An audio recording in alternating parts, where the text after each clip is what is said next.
Sermão do Monte, capítulo 36, parte 4. Oração, petição. É excelente medida quando, ao menos uma vez por dia, embora quanto mais frequentemente melhor, nos recordamos que o nosso tempo, a nossa saúde e a nossa própria existência estão todos nas mãos do Senhor. Nosso alimento e todas as coisas de que carecemos só podem vir até nós da parte de Deus e dependemos de sua graça e misericórdia para os recebermos. Agora chegamos à segunda divisão, a qual geralmente causa grandes dificuldades entre os estudiosos. E perdoa-nos as nossas dívidas, assim como nós temos perdoado aos nossos devedores. Mateus capítulo 6, versículo 12. Quanto a esse conceito, existem duas dificuldades principais. Há pessoas que são da opinião que não há necessidade alguma de um crente pedir perdão. E essas pessoas estão divididas em dois grupos. Algumas delas asseveram que o crente não precisa pedir perdão porque ele é justificado pela fé. Com isso, naturalmente, querem dizer que somos justificados pela fé na presença de Deus. O que significa termos sido justificados pela fé? Trata-se de uma declaração de Deus de que Ele cuidou plenamente de nossos pecados na pessoa do Senhor Jesus Cristo, incluindo os pecados que já cometemos e aqueles que ainda cometeremos, tendo-nos imputado a retidão de Jesus Cristo, considerando-nos e declarando-nos justos porquanto estamos em Cristo. Nisso consiste a justificação pela fé. Argumentam, pois, as pessoas desse grupo que, nesse caso, se todos os meus pecados foram tratados ali, que necessidade ainda teríamos de pedir perdão? Há outras pessoas que, em face de seu ponto de vista da santificação, asseveram que não temos necessidade de pedir perdão. A posição deles é que não pecam mais, são perfeitos. Estribam-se sobre a teoria da perfeita santidade, a qual ensina que o pecado pode ser inteiramente erradicado e que eles são perfeitos e sem pecado. Para esses, pois, seria um erro orar pedindo perdão de pecados. Nem tem necessidade disso, pois nunca cometem pecado algum. No entanto, a resposta para esse erro é que nosso Senhor diz-nos que devemos orar pedindo perdão pelas nossas dívidas, pelas nossas transgressões, pelos nossos pecados ou qualquer outro vocábulo que usemos. Jesus não estava falando a respeito da justificação. Ele não abordava aqui o caso de um pecador que tenha acabado de ser despertado para o fato que precisa que seus pecados lhe sejam perdoados e por isso mesmo aproxima-se humildemente de Deus para receber o dom da salvação, percebendo que em Cristo recebe a justificação. Não é isso que temos aqui. O que temos aqui, pelo contrário, é aquilo que também encontramos em João 13.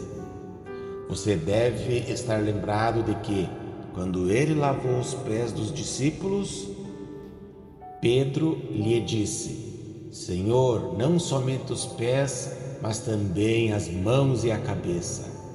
A isso, entretanto, Jesus retrucou: Quem já se banhou não necessita de lavar senão os pés. Quanto ao mais, está todo limpo. João capítulo 13, versículo 2 ao 10. Só há uma lavagem da pessoa inteira, por ocasião da justificação. Entretanto, uma vez justificados, enquanto caminhamos por esse mundo, ficamos sujos e maculados pelo pecado. Isso acontece com cada crente.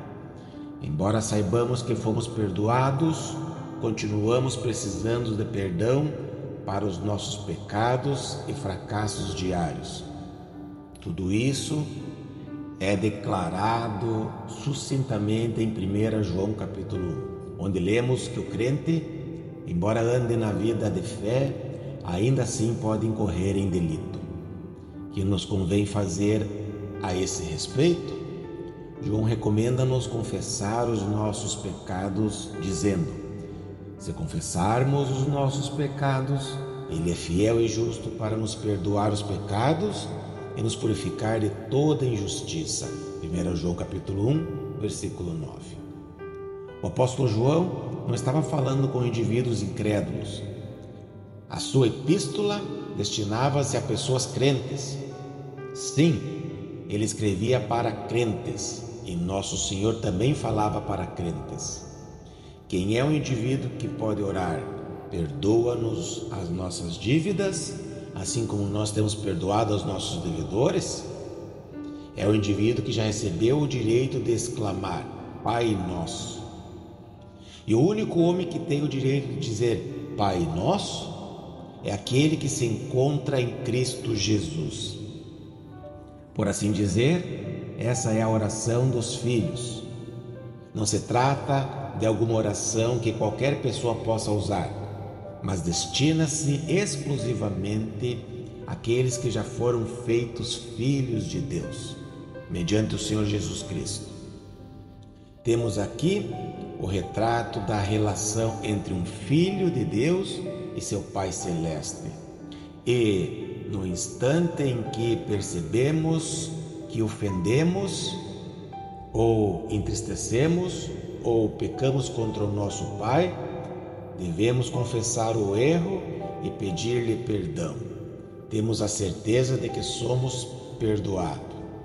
No que concerne àqueles que asseveram já estar tão santificados que não mais precisam de perdão, novamente aprendemos em 1 João que, se dissermos que não temos cometido pecado, fazemo-lo mentiroso, e a sua palavra não está em nós. 1 João capítulo 1, versículo 10.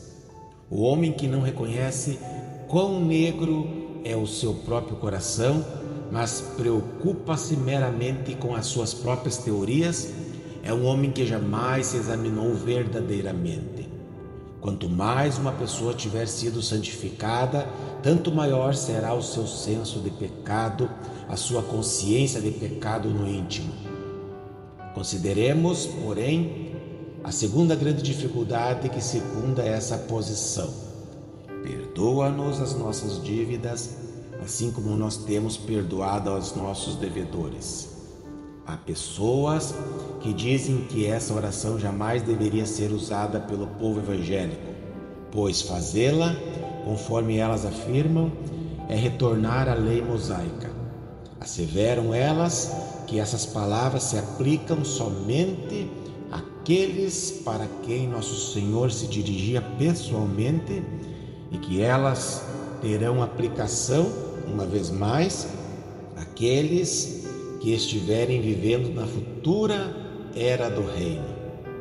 Somente esses é que terão o direito de orar: perdoa-me porque tenho perdoado a outros. Esses terão retornado a um nível legal.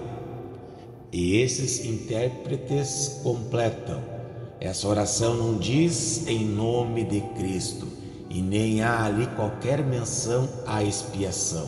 Portanto, ela não é aplicável aos crentes. Que temos para responder a essas alegações?